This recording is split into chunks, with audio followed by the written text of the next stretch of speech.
మరి అలా కార్నర్ చేస్తే ఏడు చెప్తాం.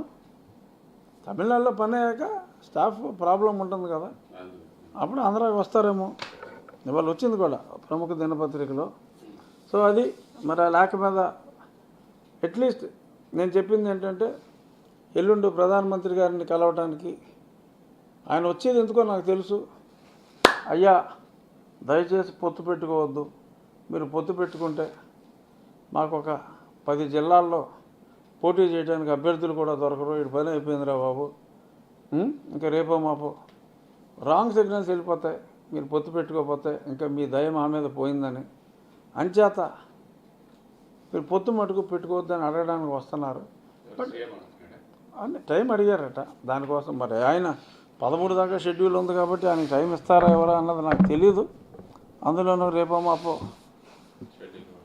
మరి ఎన్డీఏ కొత్త పార్ట్నర్స్ తోటి చేయెత్తి ప్రోగ్రాం కూడా ఉందంటున్నారు, చెప్పలేం.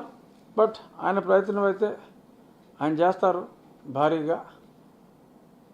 అప్పట్లోగా నాకు ఈ లెటర్ అందితే ఏమో జగన్ ఏంటి సెక్రటేరియట్ కూడా అని అంటే చాలు, ఏదో చిల్లర ఖర్చుల కోసం సార్ అని చెప్పి ఆయన చెప్తాడా ఏం చేస్తాడో తెలీదు. ఇక ముఖ్యమైన అంశం ప్రశాంత్ కిషోర్. మరి ప్రశాంత్ కిషోర్ జగన్మోహన్ రెడ్డిని పూర్తిగా ఆపోజిషన్ పట్టిన వ్యక్తి.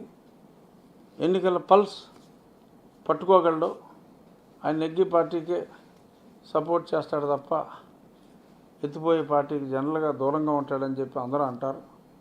మరి ఆయన స్థాపించిన సంస్థ మరి జగన్మోహన్ రెడ్డి గారికి పనిచేస్తున్నప్పటికీ అఫ్కోర్స్ ఆయన బీహార్లో యాక్టివ్గా ఉన్న వలన దీని నుంచి డిసోసియేట్ అయ్యాడు ఆయన.